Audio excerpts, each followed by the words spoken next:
Hilchos Shmittah v'Yovel Perek Sheni, the laws of the sabbatical year and the Jubilee year, chapter 2. If I had to summarize the entire chapter in 2 words, it would be fertilizer and rocks. I know that sounds strange, but in the context of Shmittah, which is the idea that once every 7 years it's forbidden to work the land, so we have to examine at length what constitutes work. In yesterday's chapter, the Rambam told us that there are 4 things that are what we call the cardinal prohibitions. They're prohibited biblically, but rabbinically there are many, many more things that are forbidden as, so to speak, derivatives. Like on Shabbos, you have primary types of labor and then derivatives, avis and tuldis.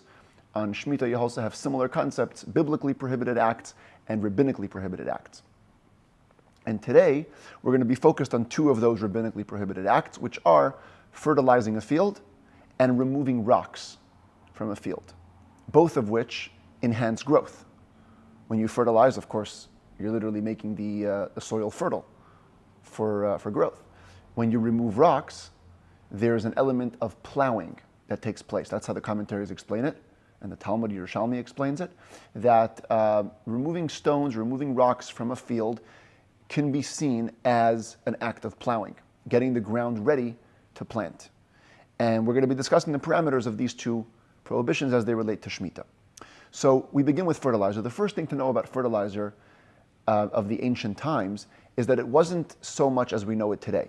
Fertilizer today is just animal manure that's processed and made into a very conducive consistency.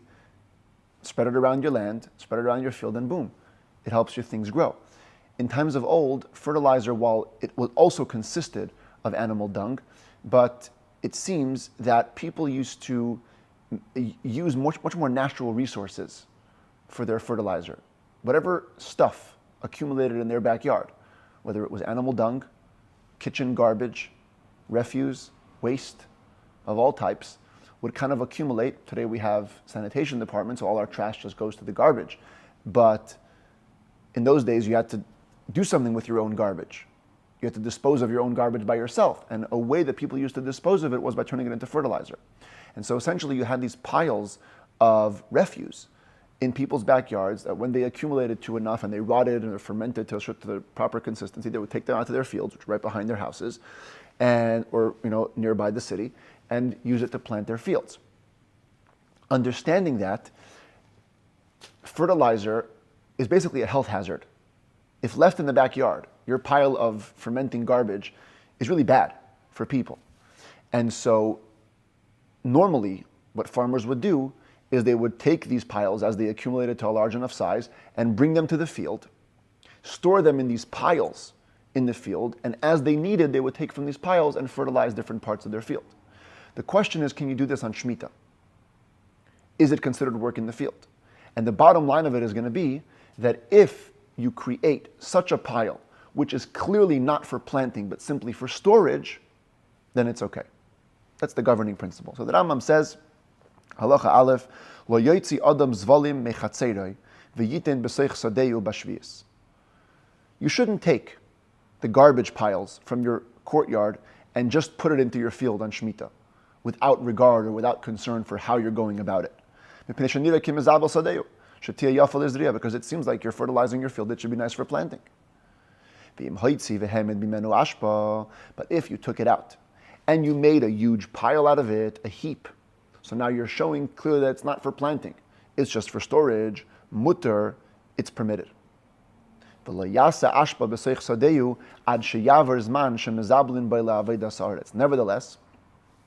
you shouldn't take advantage of this permission and make these heaps in your field unless the typical time for fertilizing fields has passed. So whatever time of year farmers would typically finish fertilizing their field, after that, you may take out your fertilizer piles and make those piles on your field. V'hu, what is that time? Mishayikshar hamasik. These are riddle words. Literally, it means from when the sweetener gets knotted.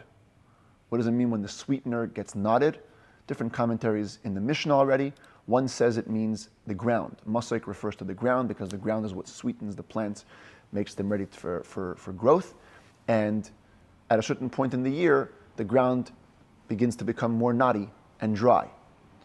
Past that point, nobody would fertilize their field because it's not going to grow that year anymore. At this point, you're allowed to take out your dung and make piles of them in your fields.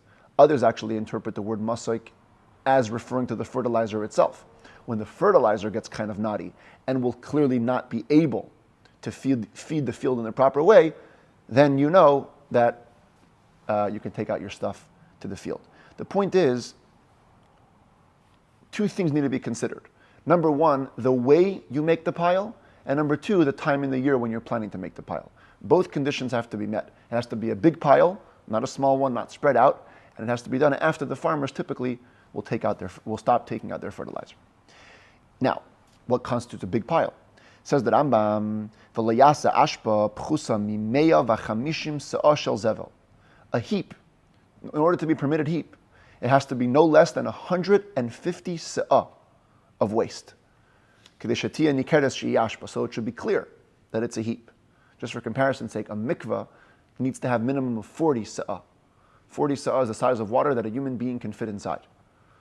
So this is more than 3 times that, 150 se'ah. If you want to add, no problem. You can make it even bigger.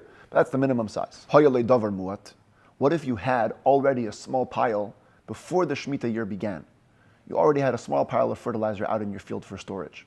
So yes, initially, if you wanted to bring out a pile, and Shmittah has to be very big, but you already had a small beginning of a pile, then you can keep on adding to the quantity of that pile, because since it's there before, everyone knows it's not for feeding the field. Within every base se'ah is an area of 50 by 50 cubits. Every area of 50 by 50 cubits in your field can have no more than 3 dung piles. So it's the ratio of 3 dung piles per every area of 50 by 50 amas. If you had so much dung that you wanted to convert your entire field into patches of 50 by 50 se'ah, which will each have 3 dung heaps, that's no problem. Again, as long as the pile meets the conditions, it's clear that it's not being done for planting purposes, and it's allowed. If you want to combine all your waste into one massive storage heap, you can do that as well. Again, once you pass the tipping point when we're no longer concerned that you're using for planting, do whatever you want. Halacha Gimel, what if you put the fertilizer onto a rock? This is today, they have fertilizer in different colors. So I just used a picture from Google, but you have a rock here, and you put fertilizer on top of the rock. Or you dug into the ground 3 handbreadths, and you piled the dung onto this little hole. Or you built a platform 3 handbreadths high above the ground, and you put the dung on it. Now, the height or the depth itself is the proof that you're not trying to plant your field. You don't put fertilizer on a rock if you're trying to plant your field. Clearly, you're trying to just store the fertilizer. So you don't have to have that amount of 150 se'ah and all that stuff. And if you follow this mechanism, even if you made multiple mini dung heaps within every area of 50 by 50 cubits, being gedolos, being times whether they're big or small, mutter, it's all permitted, because it's clear that you're not doing it for the working of the land, but rather for the gathering, the storage of the dung. Halacha dalid, mutter la'adam lahaitzi zevel min hasar shel tzayin v'neisen l'seich sadeu. It's also permitted for a person if you have a sheep pen. And in a sheep pen there's tons of manure. They're making all the time. And simply to keep the sheep safe, you have to empty the manure every once in a while. So on Shmittah, says the Rambam, you're allowed to take out the dung from the sheep's pen and deposit it in your field. Kederach kol machnise zevel, as anybody would do in terms of gathering their dung. The intention, again, is not so much for the result on the end of the field, but for the fact you're taking it out of the sheep's pen. But if you're creating a pen inside your field on Shmittah with the intention to bring sheep there, and they're going to make what they do, and that's going to become fertilizer for the field, says the Rambam, do not make the pen bigger than 2 se'ah area. That's 50 by 100 cubits. Okay, we'll call it this box over here. 50 by 100 cubits, that's the size of the pen in your field. Then you can bring the sheep into this. Oh, kishayizablu es kol adir, when they finish manuring up, fertilizing the entire pen, maniach doifen echad midafne hadir, leave one of the walls intact of the pen. Dir acher betzida, and make another pen on the side of it using these 3 walls. Reconstruct them over here, these 3 walls. So now you've filled a 2 se'ah area with dung. You're moving the fence over, literally right next to it, adjacent to it, same size. Nimtza mezabel b'seich sadeu beis arba'asin, and now you'll be able to have in your field fertilized an area of 4 se'ah. That's the maximum the rabbis allowed you to use this trick of a sheep's pen to fertilize your field. Haisa kol sadeu beis arba'asin, if your entire field was only the size of 4 se'ah, mishayim mimeno miktas p'nimar yasa'ayin, you have to leave a little bit empty, unfertilized, otherwise it'll look like you're actually fertilizing your entire field. So everybody should know that it was the sheep that did their duties, and that's how the field became fertilized. Which shouldn't lead people to say, hey, this guy's fertilizing his entire field on Shmittah, which of course would be no good. All right, here we conclude the laws related to fertilizer. From now to the end of the chapter, we move on to the laws related to stones. Says the Rambam, Lo yiftach adam machzev batchila l'seich shadeo bashvius. It's forbidden for a person to open up a quarry. A quarry is an area where you cut out stones. A person cannot initially open up a quarry in his field on Shmittah. Shema yomru, because people might say, L'sakin sadeo niskaven, sheyaser mimena hasela. You know why he opened up this quarry? He wants to fix his field. He wants to remove all the bedrock so he can plant in it properly. This is an aerial view of a quarry. Of course, this is a big quarry, but sometimes in a field you have an area with rock that you want to kind of expose and remove the rocks from. Now, in the Talmud, this line, when it's quoted, has multiple interpretations. Some say that the opening of the quarry is literally the exposing of the bedrock, digging around the area with the rock and now bringing it out into the open. That's called psichas hamachzev, the opening of the quarry, which is forbidden. According to the Rambam, as the commentaries understand the Rambam's words, that act is actually permitted, according to the Rambam. Simply opening or exposing the quarry is fine. When the Rambam says opening the quarry in this context, he actually means beginning to work with the quarry, cutting out stones. It's forbidden to begin cutting out stones on Shmittah. However, the Rambam contrasts. If you already began to cut out stones before Shmittah, and you already cut out from it, 27 stones, in the following formation, in a square of 3 by 3, a cube, 3 by 3 at the height of 3 stones, with each stone being an amma cube, at least, or more. So then you can keep on cutting out from this pile, from this bedrock, whatever you want on Shmittah. This is a picture taken from the Art Scroll, Talmud Yerushalmi, where there's multiple opinions again about this number of stones that have to be hewn out before Shmittah. And that's why you see a C over here, because this is the third diagram. They have 3 different opinions over there. The Rambam is the third one that they show, 27 stones in the following formation. If you cut out 3 by 3 by 3 cube, each stone being an amma by an amma by an amma, that's considered enough of the opening of the quarry that it's not considered opening it initially on Shmittah. You've already opened it before Shmittah. Since you've already opened it before Shmittah, you already began cutting out a significant amount before Shmittah, you can keep on cutting the rest. Everybody will know that you're not trying to fix your land, you're simply trying to get stones for whatever other building projects you may be doing. Halacha Zayin, Geder Shalavonim, Sheyesh Begavoi Asarat Tfachim Vayeser. We're turning now our attention to a stone fence. There's a stone fence, 10 tfachim or more, 10 handbreadths or more, sitting in your field, and you want to remove all the stones. Not because you're trying to fix the land.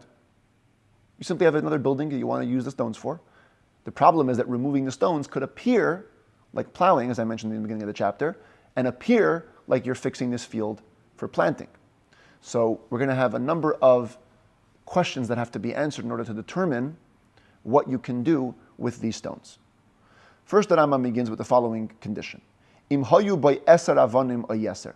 There has to be at least 10 stones, Kol achas mehen masui shnayim igdelis mizu. Each stone big enough that it has to be picked up at least by 2 people or more. Hareza naito. That's the baseline permission. You have to have at least 10 stones that are the weight of 2 people's picking it up. That's what will allow you to remove the stones. Anybody watching will know that you're using it for the stones. You don't want to clear the land so much. Big stones are hard to come by. You need them for the building. And so you're taking them for the stones. If it was less than 10 tvachim tall, the fence, or there were less than 10 stones, or the stones were less than the weight of 2 people, then you have a different law. You cannot take all the stones. You can only take the amount of stones and leave a tefach 1 handbreadth above the land, so that will demonstrate that you're not clearing them for the purpose of the field, because if you were, you'd take them all. You're leaving literally a layer covering the entire field. Clearly you wouldn't have achieved your goal if that was your goal, but you must leave that handbreadth. Again, if they're big stones, take them all. If they're smaller stones, then you must leave a tefach. Now, that's not always the case. When do we say that you must do this, that you must leave a tefach? If you are also intending to fix up your field, or you're only beginning to remove these stones on Shmittah. But if there's zero intention of fixing the field, or alternatively, you already began the process of removal of these stones before Shmittah, then you can take from Shmittah in any place, any size of stones, and go all the way to the ground. By the way, if you're taking out stuff from your friend's field, even if you are a contractor, in which case you do have a say in the field, you can go all the way down until the ground. It's considered to be your friend's field. As the commentaries explain, a person who's a contractor, he wants the tenancy, he wants the contract. And so if he's going to make some kind of improvements that are not going to be the right way, he may lose his tenancy. So therefore it's considered that you're treating it as your friend's field, and it has those laws. So the way I summarized it here on this slide, if you take everything into account, it goes like this. The first question you have to ask yourself when you have a fence is, are there 10 stones that will be required to be carried by 2 people? If the answer is yes, then you're good. Take them all. If the answer is no, now you have to ask yourself 2 questions. Are you fixing the field, or did you start during Shmittah? If either of these answers are yes, you must leave 1 tefach above the ground. But if you're not fixing, or you started before Shmittah, or it's your friend's field, then the same check applies as in if you would have had 10 stones that are big weight. You can take all the stones. In other words, the only case where you have to leave 1 tefach is only in this case over here, if you're fixing or you started during Shmittah. Other than that, you can take all these stones away, and it's not considered to be working the land.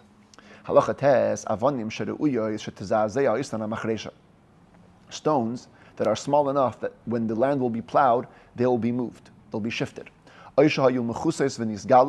Or they were covered by earth and later on uncovered. If there are even 2 stones that must be carried by 2 people, you can take them, and as the commentaries add, plus all the small rocks near them. If there were only rocks that were so small, it shall not be taken, because that'll look like you're repairing the land. If a person is honestly removing rocks from his field simply because he needs the rocks, he's really not trying to fix the field, he has no need for the field, he only has need for the rocks. Says the Rambam, you have to prove it somehow. Take the upper ones, but leave all the rocks that are directly touching the ground. Same thing if you have in your field a pile of pebbles or a pile of stones. Take the top ones, the upper ones, leave the ones touching the ground. If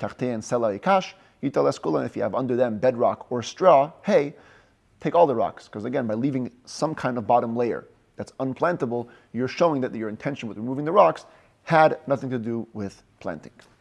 Halacha Yud Aleph, lo yemale adam gai afar. A person should not fill up a ditch with dirt. That's the literal translation of those words. There's a big debate among the commentaries what this means exactly. I'm going to give you 3 interpretations. One says it's referring, according to the Rambam, to what we call today terrace farming or terrace cultivation, where you have a valley and you fill it up with dirt in a formation that allows for planting in straight rows, level rows. That's the Pa'as HaShulchan's explanation. The Chazon Ish says that it's a reference to building a ramp into a valley. People had valleys, they wanted to make accessible the bottom of the valley. So many people would build steps, as in this picture. Instead of the steps, you want to build just dirt, a dirt ramp going down. Others say it's referring to this picture where you're building steps out of the earth. Here it's steps imposed onto the earth. But let's say you would take the valley and you would form it into steps so you can go down, and you're throwing the dirt that you're clearing in making the steps, you're throwing them into the valley. That's the three interpretations of Lo Yamale Adam Gai Afar. O Yesaknenu Ba'afar, nor should you level it with earth. Because both or all these types of things are considered to be fixing the land. But you can build a fence, a partition along a valley, along a ditch. And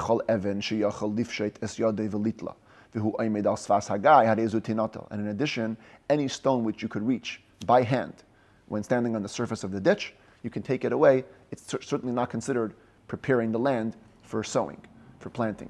If you have to go into the ditch and you remove the stones, maybe it looks like you're preparing the valley, the ditch area for planting. But if you're simply just standing on the edge of the hole and you pick up a stone, so you're obviously after the stone, not after the land. Halacha Yud Beis Avnei Kosef. Shoulder stones. Shoulder stones means vehemani toles shtayim shalish ala kosef.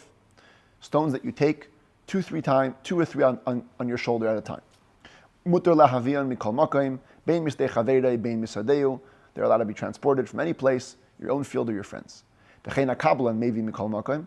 A contractor, a tenant farmer, can also bring stones from any place. Va'afilu avanim gedolos, or some texts have afilu avanim ketanos, even big stones, even small stones. Bein misada shekibla, bein misada shalei kibla, whether from a field that he received as a contract, in other words, to work that field, or from another field which he's not contracted to work with. And the reasoning applies, as I said before, when it comes to tenant farmers, they will not risk making improvements that may cause them to lose their tenancy.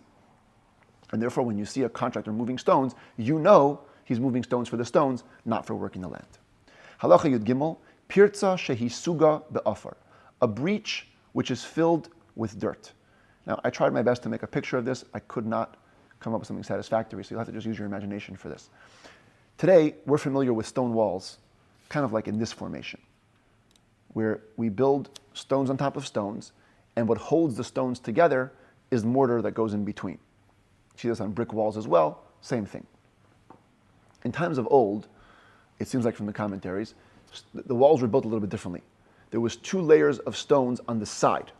So you would build stones on top of stones on the one side without anything holding together horizontally in between the layers, and then a layer of stone on this side also with nothing holding them together, and in the middle, sandwiched between the 2 layers of stones, was a thick layer of mortar that went across the length of the wall. So the stones essentially were sticking to the mortar from the sides, not so much from the top and the bottom. The Rambam over here is referring to a situation where there was a breach in such a wall. The layer of stones on either side fell down, but the earth in the middle, the mortar texture in the middle, is still there. That's how the commentators explain Pirza shehi suga be'afar. So the Rambam says, Im einam machshelas asarabim, if the stones that have fallen off the wall are not causing a stumbling block to the public, asur livnaisa, it's forbidden to rebuild it. Because it would seem like when you remove the stones, that you're removing the stones to get the land cleared so you can plant it. But if it was causing people to stumble in the public, or it wasn't filled with earth in the middle, it was completely breached. Not only the 2 layers of stones on the side fell off, but even the mortar fell down. So then you can rebuild it because your intention is clear. You're rebuilding the wall simply for rebuilding the wall, not for repairing or getting the earth ready for planting. Halacha Yudalid, Asur le'livnes geder b'shvius bein sadeo lisnei chaverei. It's forbidden to construct a wall of stones on Shmittah between your friend property and your own. Avol beine geder beinoyo bein reshus harabim, but you could build a stone wall between you, or a partition between you and the public domain. You got to set aside some boundaries between your property and public domain. Umuter lahamik adasela. You can also dig deep when constructing this wall till you hit bedrock, so it's well founded. When you do so, you can take all the earth out that you're digging out and put it into your field like you would do when piling up fertilizer, as we saw in the beginning of the chapter. Same thing if you dug any type of pit or ditch or cave. You're allowed to pile up the dirt in your field like anybody that was digging would do, and the piling of the dirt is not considered to be repairing the land, because again, it's clear that your intention is for the whole, not so much for the earth that's being unearthed.